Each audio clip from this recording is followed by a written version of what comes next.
Welcome to episode number 87. We keep on cranking them out. Some, People keep on listening. we love you, crazy people. I know, it's shocking. I mean, when we started this, we thought, I hope someone listens to it somewhere. And I don't know that we even knew how long we would last, but we're still going. We've enjoyed all the topics we've talked about. Sometimes it gets hard now that we get up there. We wonder if we're like leaning on one or not the other. And really what it comes down to is the things we've experienced throughout our week and what we have found is useful for us and a lot of the people that we coach. And so as we come up with these topics, that's what really drives the conversation we have here on the podcast. We also would love to encourage anyone to send us questions. We would love any topic ideas because those topics we know are real because people have the real questions. So jot us an email at amy@langfordlifecoaching.com or greg@langfordlifecoaching.com and just put any suggestions you have there of what you want to listen to. We actually really do read all of our emails and answer them. We're like real people behind them, not just an AI bot or a chat box or something. So be as thorough or detailed as you want in your questions, and we won't give out your name or anything. So trust that will be safe and ask all your questions. Hey, stop right now. Pause. Go sign up for our Roommates to Soulmates program. It's absolutely fantastic. We've actually been enjoying the time that we have been building out what's going on there. So not only are we having weekly calls that are the coaching calls, but we're starting a library of coaching topics. And along with those libraries, not only worksheets you can follow along, but we started making some interactive worksheets that I think are really cool, where you can answer some questions, save some data, ask some other questions, get some feedback, and really can help you push you along in your journey towards becoming closer together and away from roommates and being soulmates. Just being able to see yourself more clearly and see what's happening for you, that's always the first step. Is your own awareness of you, how you're showing up, what you're believing, thinking, feeling, what that's creating for you, and where your power is to shift in that. And not only does that help you right off the bat, but we've been doing this a while. And as I've been building things out, I go and run them and ask the questions and fill out the responses to make sure everything is working fine. And it's brought up more ideas and things that I can work on, and also places where I felt really happy about the progress I've made. So no matter where you're at on this journey, there's always room to help you grow. And this can definitely get you there. So please, less than a drive-in a week. Especially now as prices of food and gas keep going up. It's like less than a drive-in meal a week. So stop working on your waistline and start working on your marriage. Come join us in the dressing intimacy, Roommates to Soulmates. It really is a fun group program, and I really do like having couples together, and you start to see that we all struggle in very similar ways. So come join us. I sent Amy an interesting text message this week. So just with some context, we were actually separated this week. I flew out to Las Vegas to go show Clifford in a show, which was exciting, tiring, adventurous, learning, all the things. Said that. I usually don't like saying all the things. I get mad at you for saying that. Well, I wasn't going to point that out, but since I saw the look in your face. You had the eyebrows go up and go, he just said all the things. And during the week, I have really felt close to Amy, and it's been interesting this year. I haven't traveled separate from her. Which is rare. Which is very rare. Marriage since probably third child. I think that's about when the travel started. And she's now 23, 22 and a half. Oh, no, I never almost 23. Get me in trouble. Yeah, she's almost 23. So for 23 years, minus the year of the pandemic when no one traveled, you have traveled. I think I traveled more the year of the pandemic for work than I have for this year. Yeah. One business trip. But anyway, so that's really changed the dynamic. And when I got on a plane and I was all by myself, it felt very lonely. And I know that we've had attachment problems in the past, right? Where I was looking to validate myself through Amy and her presence and what she gave me. But I think I've worked through most of those. And I still mess it up sometimes, like the last horse show I went to. So I guess we were separated then too, earlier in the year. But this time I really worked on being differentiated and solid in myself and grounded, and really worked on enjoying the moments, even though Amy wasn't there.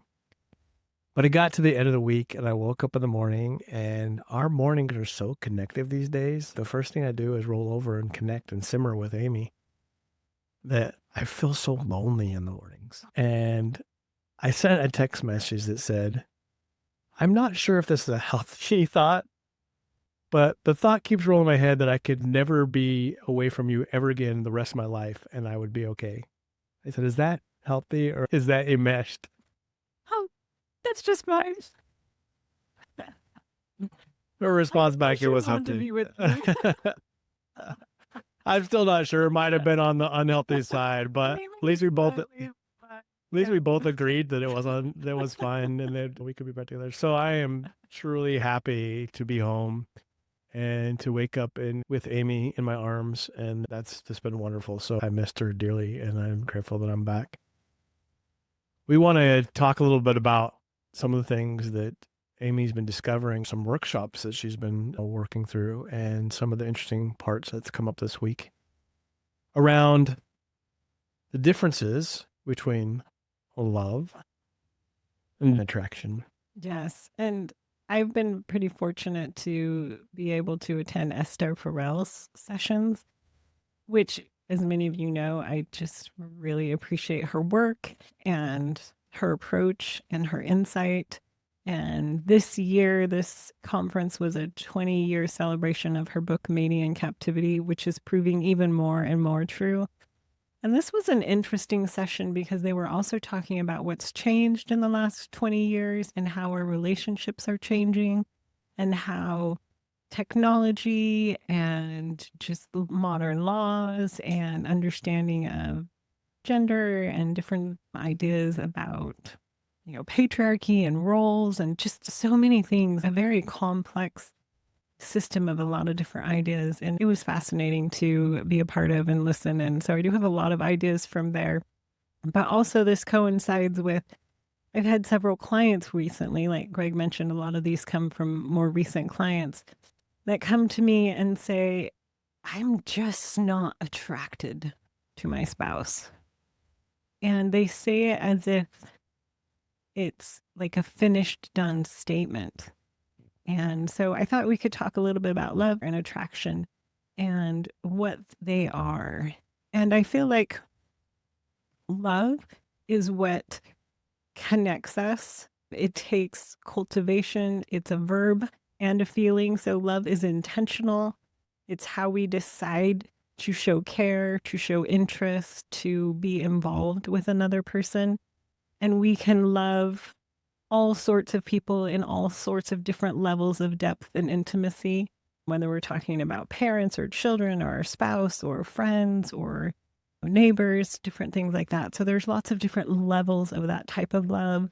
Some are more in the romantic category and some are more in the friendship and support and familial category. So we generally feel some type of love or interest in someone when we first meet them. And obviously, if we've decided to marry them, there is some interest and love there. And that's usually described as attraction. Attraction is when you are interested in someone and you want to be with them and you like the way you are with them and you like the way they make you feel. It's like this reciprocal likeness, right? You enjoy being with them.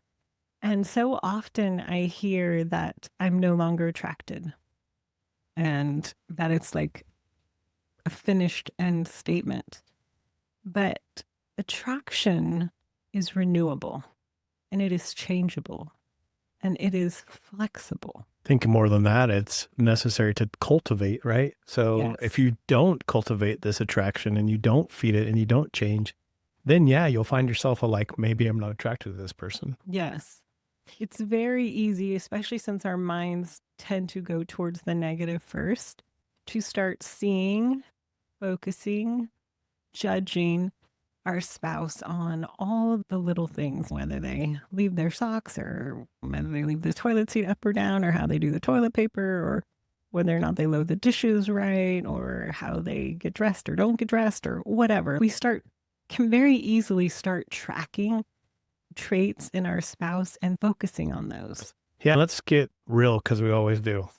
And I think we found ourselves in this place Yes. once we decided, hey, we've made it through some of these really big hurdles, and we realized we were enmeshed in each other. And I realized I was a validation whore, and Amy realized she had sexual desires, and we had figured all that out. We went over the other side of the spectrum, which was more toxic independent, because we were getting rid of the risk, I think, that we had finally seen here. And in the middle of this, I think we started focusing more on the things that we didn't desire about each other, right? That we didn't find attractive. Keeping the list of all that, if they would, then I can't stand it that Greg watches football and what all those things will be. And I think you even had a coaching with Jennifer, Finlayson-Fife, where you literally said, I don't know, my husband doesn't take care of himself, and he's not healthy, and he's overweight, and I'm not sure I'm attracted to him. yes, I was wondering if you were going to share that. Yeah. So I wouldn't have shared it since you did.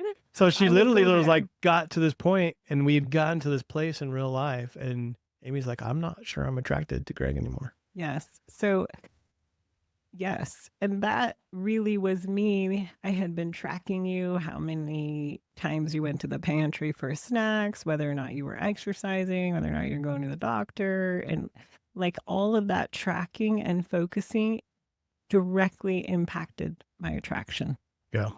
And what I was seeing was he's becoming a threat to be with, because if he doesn't take care of himself, I'm going to lose him and I'm going to get hurt. And that's not really something that's going to build attraction. Well, and just the opposite of that is that caused you to do certain things of being one up that drove me to be one down. And when we talk about one up and one down position, we talk about someone that over functions in an area. And when someone over functions in an area, it's really hard to have two over functioning people because there's not enough room there. So you can't go there. And so it tends to cause someone to underfunction. Now, that doesn't mean if you're the underfunctioner, you're lazy or you don't want to do it. To me, it was the only way I could FU you and say, I am autonomous and I belong to myself, was to underfunction in these areas. And so even the thought of not having this attraction and acting this way kind of put us in this vicious circle that caused it more, because I would underfunction. That would cause you to be less attracted to me. I would notice that less attraction. So I would taste you sexually, which caused you to run further away, which caused you to be less, it was in this quagmire we found ourselves where we had resolved and understood some of these things, but we had let the negative parts that we couldn't resolve and find unattractive about each other drive the conversation of our relationship. And I think you can feel that, right? Oh, Again, absolutely. attraction is about liking someone. And I'm sure you could feel my criticism, Yeah. my judgment, I'm sure, I know you could, because we talked about it. And you could see me tracking you, right? Watching you, and you could feel, even though I don't know that I said a lot, it was communicated. Oh, no. I don't know that I don't think you used said words, anything.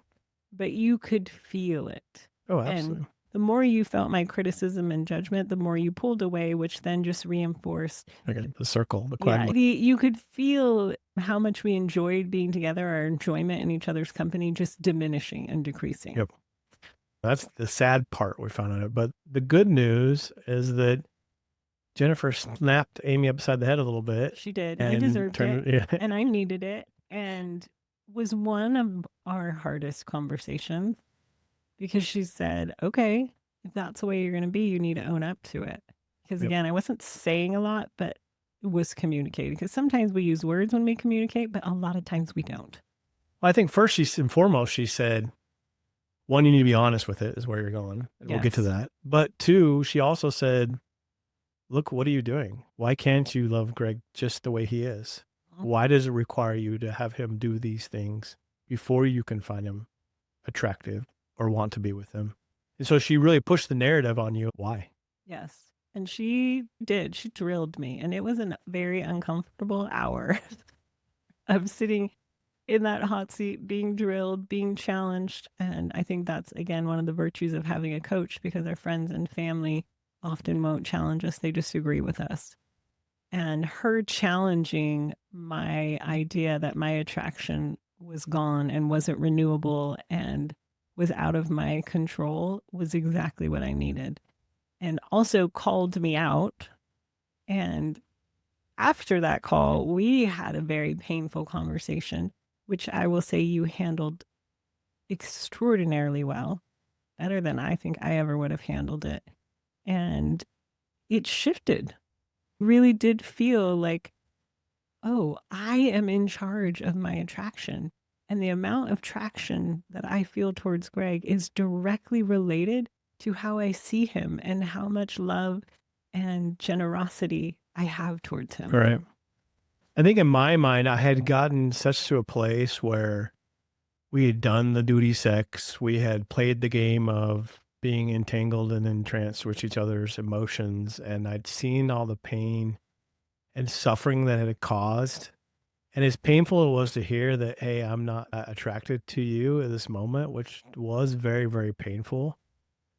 My thought of, I'm going to bend your arm and force you to be attracted to me wasn't there because I'd seen what it had done when I tried to force something on you, when I tried to extract something out of you.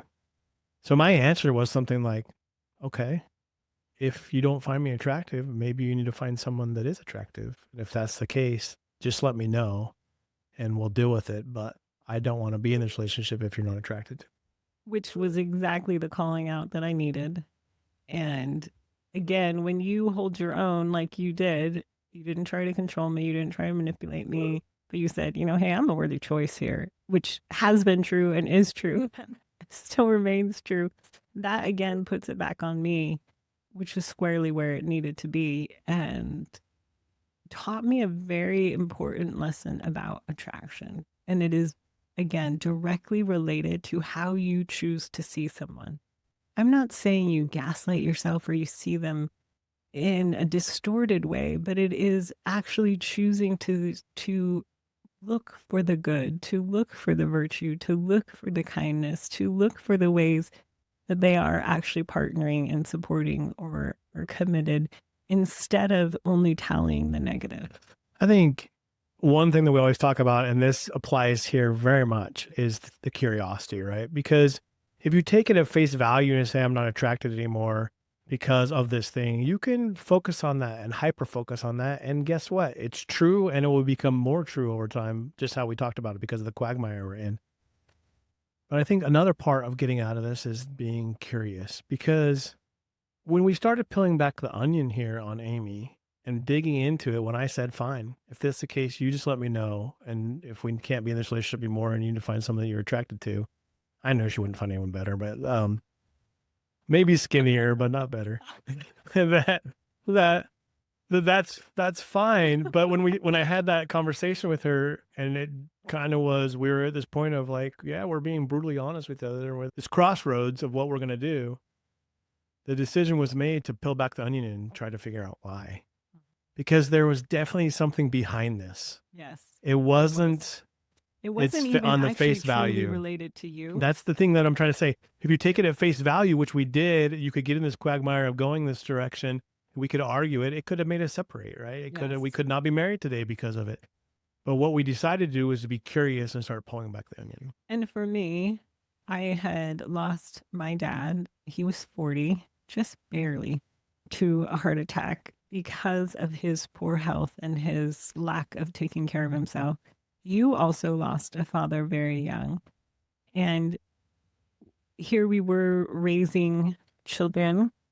And at that time, you were still the primary earner. And so it was a fear about being left, being alone, and like raising our kids alone. And having experienced the loss of a parent, that reality was very real to me. It wasn't just like imagined. It was like, this was my lived experience, and I don't want that again. But the way that I went about it was to decrease attraction, which was really like a punitive, controlling way that hurt both of us.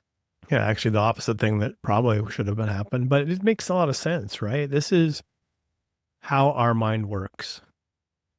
This is what our primitive brain is trying to do, is protect us at all costs, to keep us safe. And it was telling Amy very loudly that she was not safe because she could lose me. And if she lost me, then she knew what that looked like from losing her dad. But there was also financial. Well, we had pretty good insurance. That's why I sleep with one eye open, because it's going to take me out of there. So maybe not financial, but emotional for sure. Practices, right? So that you knew the cost of this, and your brain was hyper focused on that cost. Yes. And it was trying to prevent that from happening. But in trying to prevent that, as our fears often do, it was actually creating that more and more, because I was pushing you more towards the rebellion of not taking care of yourself and over managing you and judging and criticizing. So, as I see so often, what I feared was becoming my reality because I wasn't facing that fear on my own. Yeah, and we talk about this all the time, and I don't want to go hyper focus on this thing, but we know that's how our primitive brain and our emotions work, right? It literally cannot apply any logic to it. So that's why the brain couldn't apply the logic that this is not the same situation as your dad. Greg is not your dad. It couldn't apply the logic of the things you were doing are actually driving you and causing you to have this problem. But it could replay that message to you over and over and over again. And when it didn't see a resolution happening, when it didn't see Greg not getting any healthier, it would get louder and louder and louder. And so this is what happens commonly in all of us, right? This is how our brains deal with this. That part of the brain is really good at getting loud and saying, resolve this thing. And Amy's attempt to resolve it was to say, I'm not attracted. To withhold. And to withhold. And that was not To resolving judge. it. No. In fact, it was making it worse, as It we was said. making it worse. And so having that honest conversation actually put it all on the table. Painful, scary. I remember where we were sitting and how that felt, and it was horrible, as most crucial conversations are. And yet it also opened up the reality, or maybe the recognition for me, that this really was mine to own, which is why we talk about over and over and over the emotional intelligence or emotional regulation is the most powerful thing for a marriage, because it helps you be able to take a fear like this that was a very real fear and work through it and metabolize it so it doesn't impact your attraction, so it doesn't impact your ability to be together, so it doesn't deter from the goodness in your relationship. Right. And so what we're saying is, if you're having these thoughts of, I'm not attracted, I've lost attraction, or these things are not attractive, I wouldn't suggest that you sit down tonight and go, hey, hun, guess what? That's probably not the first place to start. You do need to have that honest conversation. But an interesting way of going about it, and I think it would probably even have been healthier for us to go about this way, is Amy really digging in and trying to figure out why it was coming from. And that's where, when you can put that curiosity around it and say, what is really driving this? Because if Amy could have come to me at that time and said, listen, babe, I just realized that I am losing my attraction to you. And it's because I'm really afraid of losing you. And I love you so much. That would have been an instant highway to probably a better success than where we're at. And it worked out because we were able to stay solid and stand in our ground. But I'm not sure that would have worked out every time, right? It was kind of the magical moment that we were lucky enough that it worked out. And so it's really almost of capturing those thoughts and working through them, like almost working through them. I don't find Greg attractive when he overeats. That's kind of the thought circumstance of what I would do in it. And working through that model of what's really happening in my mind and where this is coming from is so important. And then when you can kind of stable yourself and be in that place of understanding where this is coming from, either by yourself or, again, like I said, this is why coaches were so helpful for us, is Amy got to the right place because she had a coach that pushed her there. Then being able to go back and say, okay, I got to have this on this conversation, because I don't think it would have ever worked if you would have gone, okay, I think I figured this out and I'm going to be quiet about it. I don't want Greg ever to know that I wasn't attracted to him, right? Yeah. So that conversation needs to happen. But the more you can be solid in where you're at and be curious about what's going on, I think the better that conversation will be. I think there's two more points I want to make about attraction. The second one is, sometimes attraction is also about letting yourself be still long enough to allow the good things to come up. We do tend to be very busy. We do tend to not allow ourselves to sort of like inhabit our bodies, to inhabit how much we enjoy being with someone. We tend to get like familiar or in routine.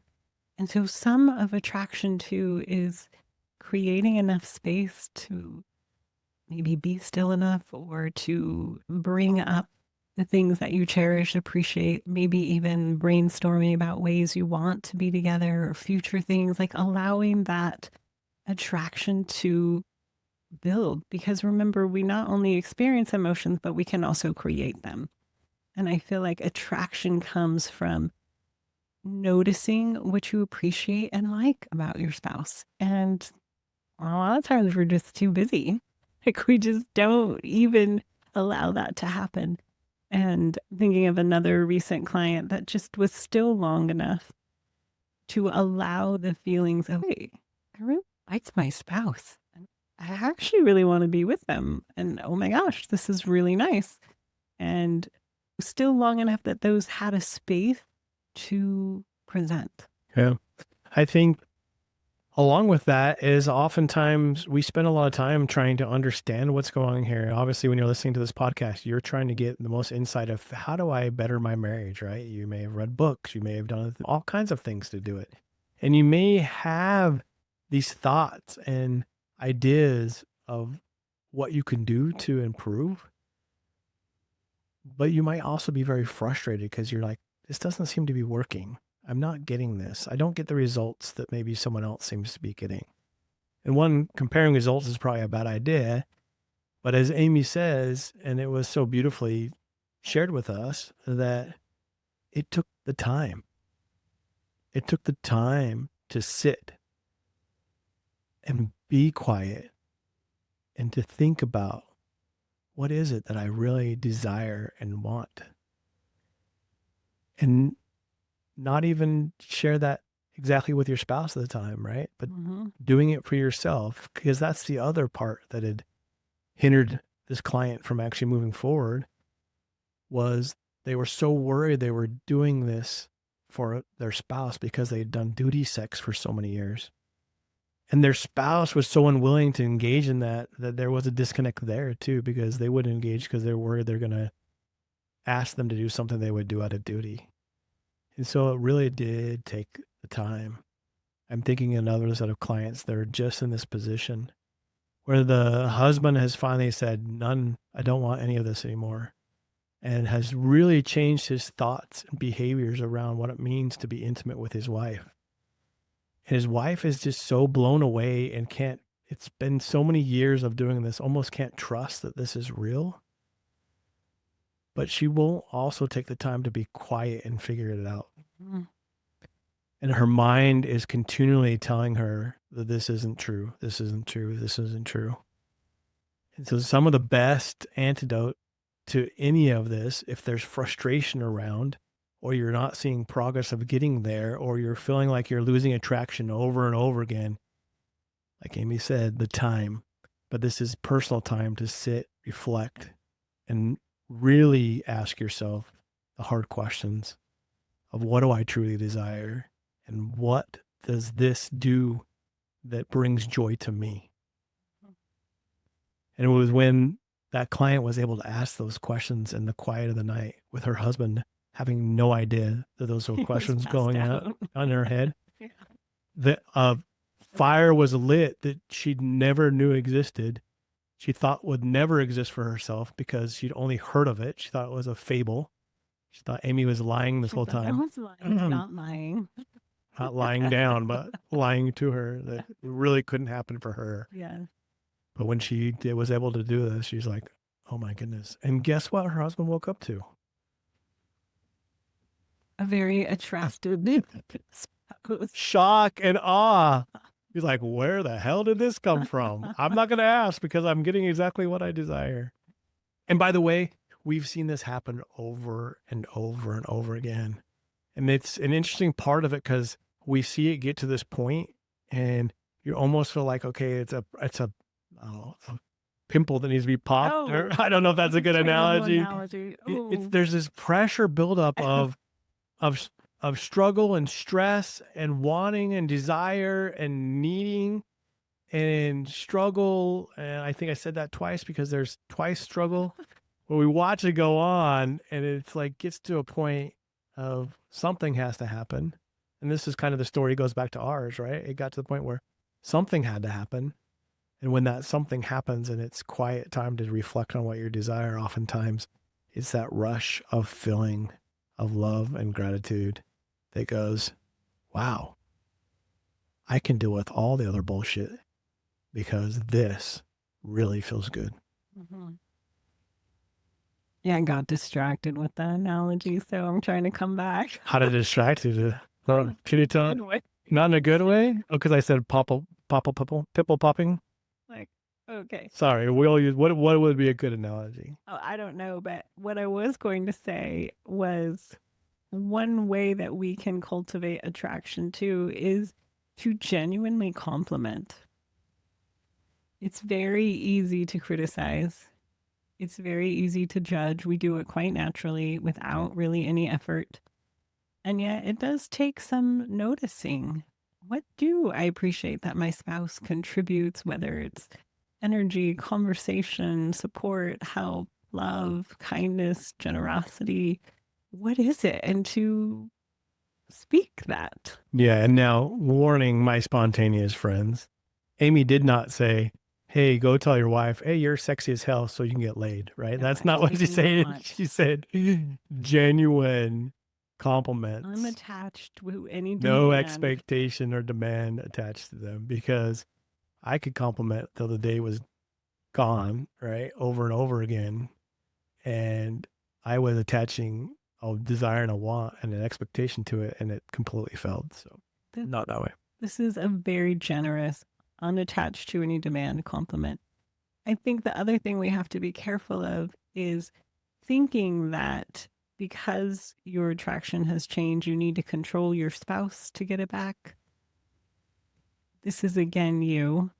This attraction is something you cultivate.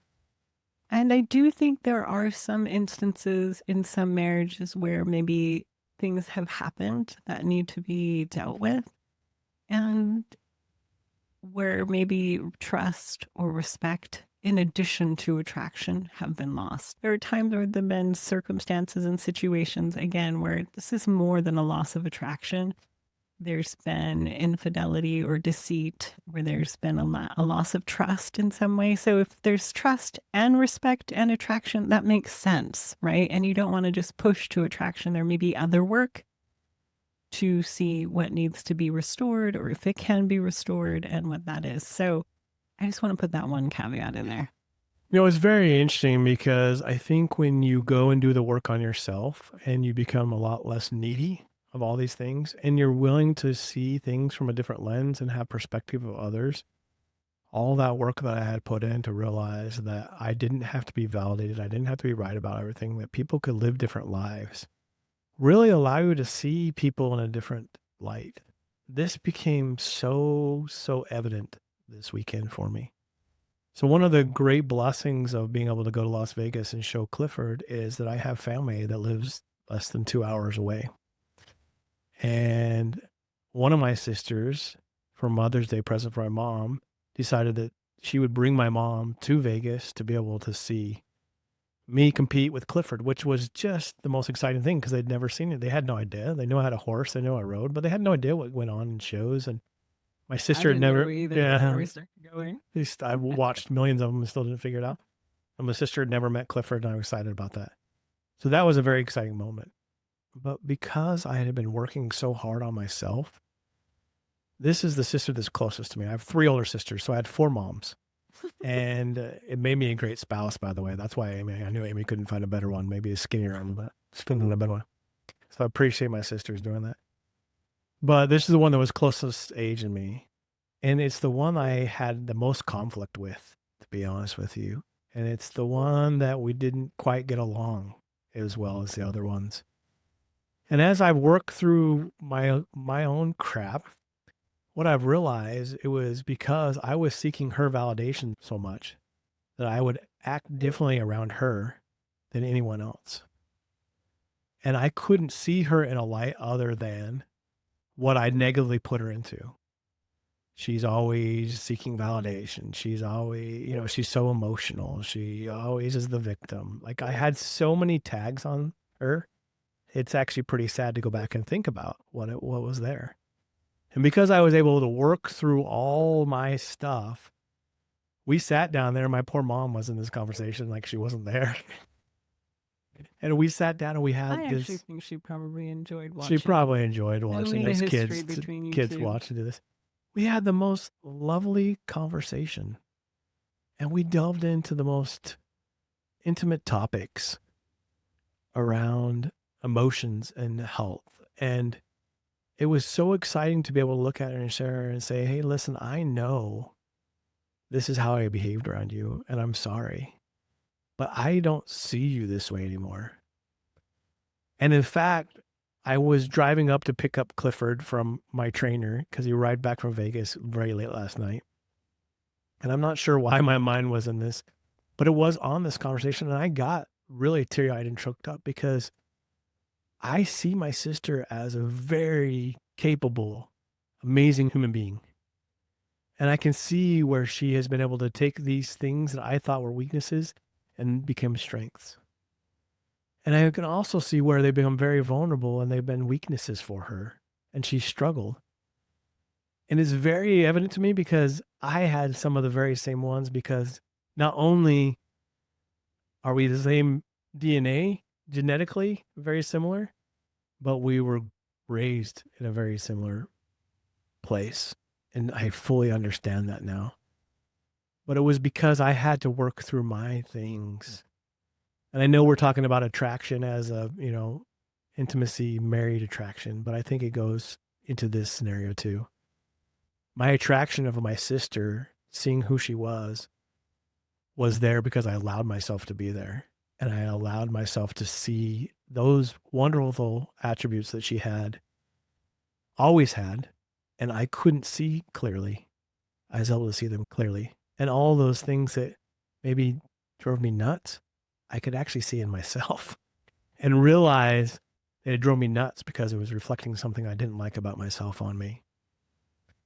And so really, when we can come and look clearly at ourselves and not be so defensive about who we are, that we can realize that we're perfect. And I say perfect because we have all this greatness and we have all this suckiness too. And we're a hot mess. Yes, we're both, and we can recognize and appreciate both. And when we can do that and start seeing others in the same light, it changes our lives. Like it's literally changed my life. And I think with the same thing we talked about, we would never gotten to the place where Amy could have had that conversation with me and it would have gone well. Because we'd gone through these struggles of working on ourselves and figuring out who we really wanted to be and the desires that we had, that we were able to have these candid conversations with each other. Hard candid. They sucked just as much. Candid conversation. Yeah, and they sucked just as much as they ever did, right? But they allowed us to, instead of get in the quagmire and get stuck, they allowed us to move forward. Yes. It was an obstacle, but as we walked through that obstacle, again, I didn't want to walk through it. I mean, I did and I didn't, right? Like I didn't want to feel that way, but I also didn't realize I had a choice. And so I think it was really the coach that showed me, this is your choice. And this is happening because of the way you're choosing to see and because of your judgment. And you can't really love someone that you're judging. No. And so, again, opening up my eyes to see my blind spots and then be able to face that obstacle and walk through it. And as you walk through an obstacle, it strengthens you. Yep. Forged. I was having that same conversation with my son on the way home. He picked me up from the airport.